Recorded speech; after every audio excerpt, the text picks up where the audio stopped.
Students and parents, I want to show you 10 examples of people getting fired, whether they're professionals or in college or somewhere in between, because of the things that they did in high school and sometimes in middle school. You're about to see people who are pro ball players in college or professionals, and I'm going to show you how they lost it all based on stuff they did not yesterday, not today, but several years ago. Now, you all know that you can be fired because of social media. You've heard it before. I'm not here to tell you the same stuff. Everything we do online, and I know you know this, lives in the public sphere. Your parents have been telling you that for years. From your LinkedIn bio to your comments on Facebook to pictures that you're tagged in on Instagram, you know that. Now, I'm Josh Oakes. I travel the country on behalf of smartsocial.com, teaching students the positive side of social media. That's because college admissions officers and future employers like me are going to search for you online, and what they find could be very interesting and either help you or hurt you. Now, how do past posts surface, Josh? I don't understand. Well, some people don't get the same opportunities you do, and they get upset. They might be bitter that you became a pro player and they didn't, or you made the sports team, or whatever it is. Some of these examples I'm about to show you are private posts, and you're thinking, oh, I'm private and they'll never find it. And others had public profiles. And that's because you probably have over 100 followers on Instagram, Snapchat, or wherever else. And all those people, even if it's private, not all those people love you as much as your parents do. So I'm going to show you how this can go very, very bad. Example number 1.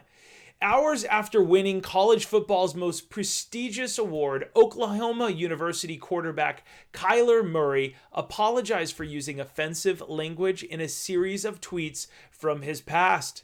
When Kyler was 14 to 15 years old, maybe the age that you are, he tweeted insensitive insults to his friends, thinking it was funny. Now, he was doing well, and there's something that we're going to call the disgruntled, unfortunate employee. And what that means is that if they don't get your opportunities, they will roll back and they'll start looking at this stuff. Now, example number 2, Josh Hader. Josh Hader is a pitcher for the Milwaukee Brewers during an All-Star game. Hader's first as a big leaguer. Tweets that he sent as a 17-year-old in high school surfaced. What? Wait, that can't happen. Yes, it does. Messages filled with racist, homophobic sentiments came up, and he was ordered to undergo sensitivity training. Probably lose this dream opportunity. And once again, people are rolling back. And whether you're watching this in 2020 or 2021, this is a big trend that's starting to happen. Example number 3, Josh Allen. What's up with all these Joshes? Buffalo Bills quarterback and top draft prospect Josh Allen had tweets resurface that contained racial slurs and offensive language. He has said that the attention the tweets garnered had a negative impact during the first round of the NFL draft and that his family was hurt by them. And you can imagine, we're about to look at how very badly a family can be hurt. You might not just lose your job, your parents and everyone else surrounding you with your same name can lose it as well. Example number 4. Look at Michael, Chicago White Sox pitcher. Michael Kopech is the White Sox second-ranked prospect and number 13 prospect in all of baseball as of the time of the video. He recently apologized for negative tweets he posted when he was 17 years old, which resurfaced before his major league debut. Example number 5, Trea Turner. Trea Turner is the Washington Nationals shortstop, and when he was 18, he posted offensive comments on social media. His negative social media post resurfaced, and he has since released an apology for his language and behavior. Example number 6, Justine Sacco. Now, I give this presentation all over the country. Before boarding an international flight, Justine posted an offensive tweet in her feed. By the time she got off her flight and turned her phone back on, it was a long flight from London to Cape Town, South Africa. The tweet had gone viral. She was fired from her job while she was in the plane. And in fact, here's her Google results on the right.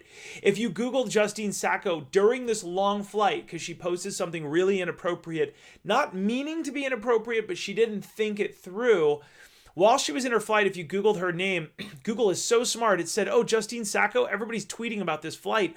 I'll tell you when she's about to land in Cape Town, South Africa. It was that popular, her viral activity. Example number 7, Caitlin Davis. Caitlin Davis was the youngest cheerleader to ever make an NFL squad when she posted a negative party picture that included offensive imagery and language. She posted the image to social media and was immediately kicked off the Patriots squad, off their cheerleaders, and so on. Example number 8, somebody that I know, Ben Tracy, a pretty good guy. Ben Tracy was fired on his first day on a great job in a prestigious government position after it had been discovered that he posted negative and offensive tweets 5 years before. 4, 5, 6, around 5. A former disgruntled employee who was fired spent a lot of time being upset and searching deep into Ben's Twitter history and took screenshots of Ben's inappropriate tweets from when he was in high school. Now, I'm not saying Ben was right, and Ben would agree what he said was wrong. But people will go far back to ruin you today or in the future based on what you did many years before. Now, the next day, the story was on the front page of the Chicago Sun-Times. Ben had to call his parents and his grandparents to explain the situation to them so they would hear it from him before they saw it on the news in Chicago. He now works with students. He works in a capacity like me to help them avoid making the same mistake, and he advises companies. These aren't insurmountable, but they definitely change the trajectory of what you thought your career would be, and it can hurt you in the long run if you're not careful. Okay, example number 9, Harvard. Harvard University, as you probably know, is a private Ivy League research university in Cambridge, Massachusetts, here in the States. Established in 1636, and their history, influence, and wealth have made them one of the world's most prestigious universities. Out of 40,000 applicants, only 2,038 were accepted for the class of 2021. That means 5.4% of them are accepted. Now, example number 9, how students got kicked out of Harvard because of their behavior on social media. You see, Harvard heard about it through this disgruntled other student effect that's happening these days, this trend where you might be okay now, but in the past, somebody might pull something up. Harvard found out about an online group that had incoming freshmen in it. Harvard noticed there's lots of racist posts and ended up resending acceptances for at least 10 students over their behavior in the private Facebook group. Wait, this wasn't public? That's right. Harvard has no right being in there. Harvard wants to know, if you're going to come to our school, how will you behave in private and public if we're going to give you a seat at the table for 4 years in our prestigious institution. Harvard took screenshots of the content and revoked the offers. In the upper right is it on the news. It was all over. Example number 10, expelled because of Snapchat. Recently, a teen in high school damaged their future with a single Snapchat post. Before the post, the student was the star quarterback and was starting to get recruited.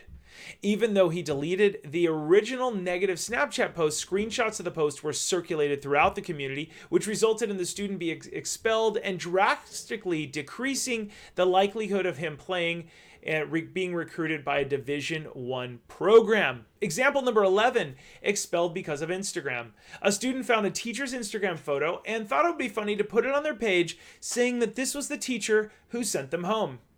Then the student talked about how they wanted to harm the teacher, thinking it was funny, but this is considered a criminal threat in the state of California.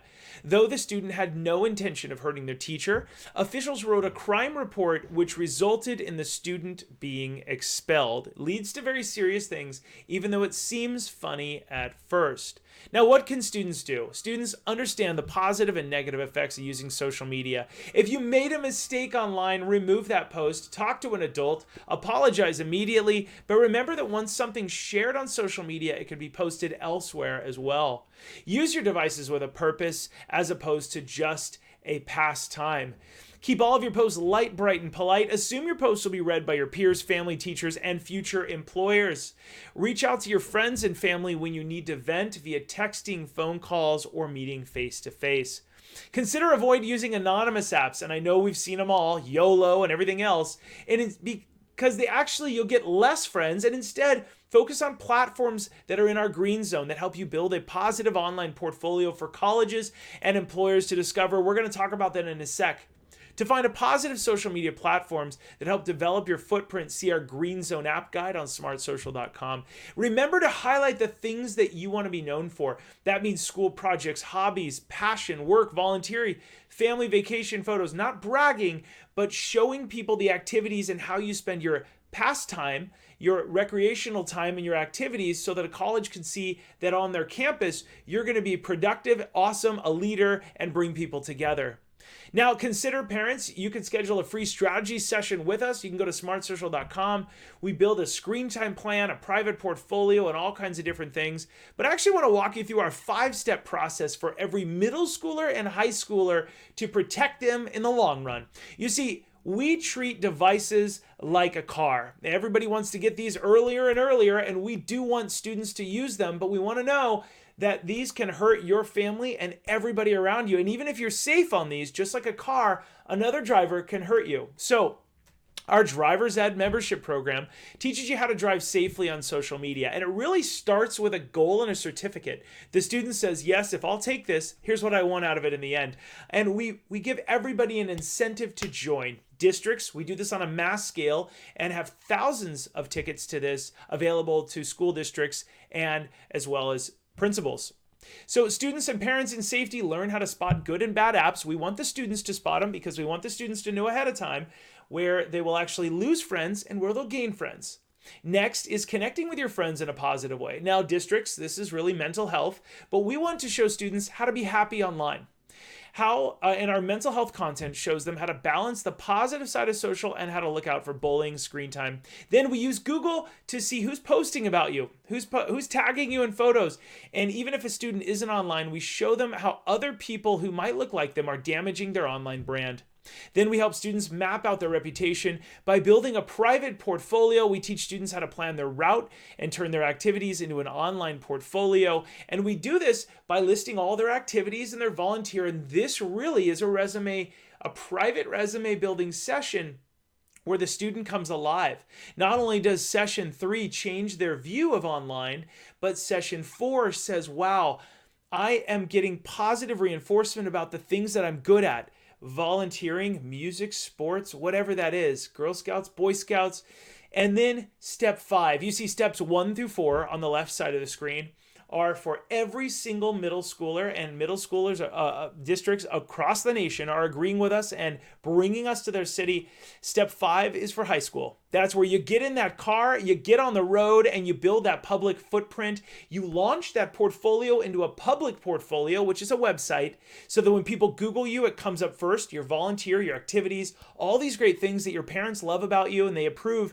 And then we start building out branding your Instagram and everything else. And that's where we launch you into how to build a brand online. At the time of this video, it's $10 a month along the bottom, $100 a year. And schools can also click below to learn about how to buy 1,000 passes for their school. Here's a positive example of Gerard building an awesome public portfolio, and Emmy as well. Volunteer, internship, and travels.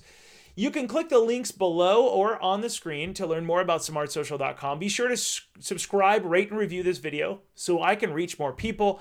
Visit smartsocial.com to learn about bringing us to your city. I'm Josh Oakes. Thanks for watching, everybody, and remember to keep it light, bright, and polite. I'll see you guys soon.